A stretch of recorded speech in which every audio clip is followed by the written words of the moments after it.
एक सरोवर के पास कई सारे सारस पक्षी वहां पहुंच गए थे और उसी समय कुछ शरारती बच्चे वहां आ गए। एक शरारती लड़का एक मोटा डंडा लिया और उछाल कर सारस के ऊपर मारा तो वहां के सभी सारस डर के मारे वहां से उड़कर सब भाग गए। उस शरारती बच्चे ने एक सारस को पकड़ लिया। वह असहाय था और दर्द के मारे तड़प रहा था। उसी समय एक राहुल नाम का आदमी वहां पहुंच गया। क्यों बच्चे, क्यों मारा इस बेजुबान पक्षी को? देखो कितना घायल हो गया है।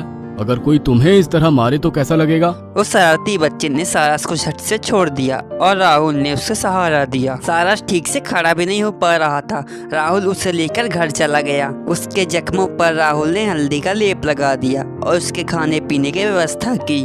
माँ, इसे बच्चे ने घायल कर दिया था। मैं इसका पूरा ख्याल रखूंगा। बेटा, दूसरों के दर्द को समझना यही तो सबसे बड़ी इंसानियत है। इस मासूम की रक्षा करके तुमने बहुत अच्छा काम किया। सारस राजा, माँ और बेटे की ऐसी बात सुन रहा था जैसे वो समझ रहा हो। क्यों राजा, अब तो ठीक लग रहा है ना?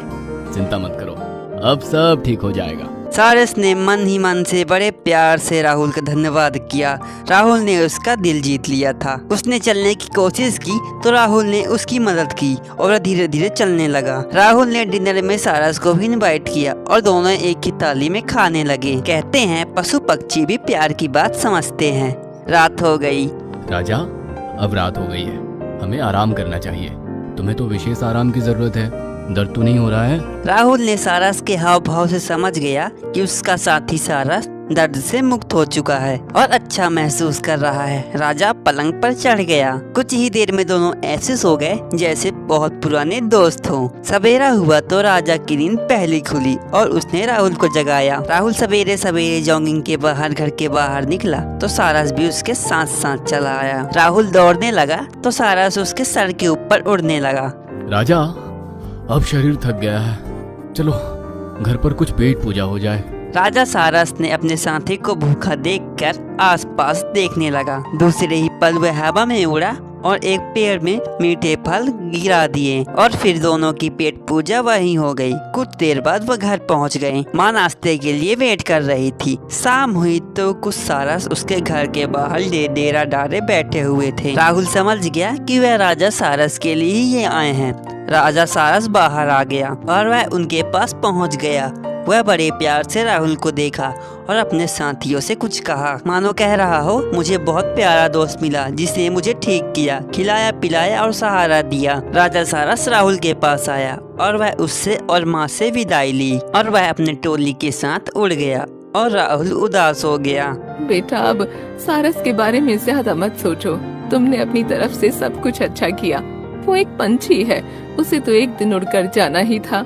माँ, कुछ ही समय में मुझे राजा से बहुत लगाव हो गया था। बड़ा ही प्यारा पक्षी है। माँ, क्या मैं फिर से उससे मिल पाऊंगा? हाँ बेटा, जब पक्षियों का झुंड आएगा तो उसमें वो भी नजर आएगा। रात को राहुल बिस्तर में सोया तो उसे नींद नहीं आ रही थी। वह सारस के बारे में ही सोच रहा था। उसे सब कुछ याद आ रहा था। वह बड़ी मुश्किल से सोया और सवेरे जल्दी उठ गया। उसने देखा कि दरवाजे पर कोई दस्तक दे रहा है तो उसने दरवाजा खोला तो उसके खुशी का ही ठिकाना नहीं रहा। उसका साथी राजा सारस दरवाजे पर ही खड़ा था। दोनों प्यार से गले मिले और साथ में खाना खाया। राजा सारस राहुल के साथ ही रहने लगा था और उनकी दोस्ती बढ़ती चली गई। राहुल के पड़ोसी राणा को उनकी खुशी देखी नहीं जा रही थी। उसने वन विभाग के अधिकारियों को राहुल के बारे में शिकायत की। फिर वन विभाग के अधिकारी आ गए। हम वन विभाग से आए हैं। आपके खिलाफ कंप्लेन आई है। आपने इस सारस पक्षी को कैद करके रखा है, इसकी आजादी छीन ली है, इस पर जुल्म ढाते रहते हो। वन विभाग के अधिकारियों की बात को सुनकर सारस को गुस्सा आ गया और वह तेजी से उनके ऊपर झपट पड़ा। फिर राहुल ने उसे पकड़ा और संभाला। राजा, उन्हें नुकसान मत पहुंचाओ। इनके पास मेरे बारे में किसी ने शिकायत की है। देखिए साहब, आपकी नजर के सामने सब कुछ है। मैंने इसे कहाँ कैद किया है? ये तो आजाद घूमता है। हाँ, मुझसे दोस्ती हो गई है, इसीलिए मेरे पास रहता है। मेरे साथ खाता पीता और घूमता रहता है। ये अब और नहीं चलेगा।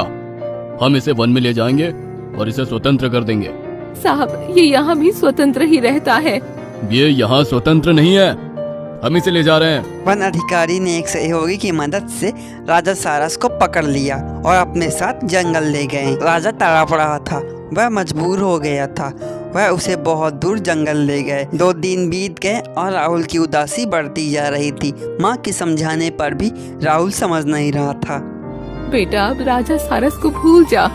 वन विभाग वाले उसे बहुत दूर जंगल में छोड़ आए होंगे, जहाँ से उसका आना बहुत मुश्किल है। माँ, वो मेरा साथी है। मैंने कब उसकी स्वतंत्रता छीनी? हम दोनों तो एक दूसरे के साथ दोस्त की तरह अच्छी जिंदगी बिता रहे थे। वन विभाग वालों ने तो मेरी खुशियाँ छीन ली। राहुल की आंखें आंसुओं से भर गई थी और उसने भगवान से अपील करने के लिए ऊपर देखा तो उसे एक दूर उड़ता हुआ पक्षी दिखाई पड़ा। राहुल की आंखों में चमक आ गई। कुछ ही पलों में उसका साथी राजा सारस उसके सामने उपस्थित हो गया था। उसने दौड़कर उसे गले लगा लिया था और राजा के गले में एक चिट्ठी लटकी हुई थी जो वन अधिकारियों द्वारा लिखी गई थी। मिस्टर राहुल, हमें क्षमा कीजिए। राजा आपका है और आपका ही रहेगा। ये आपके सामने हमेशा खुश रहेगा। धन्यवाद।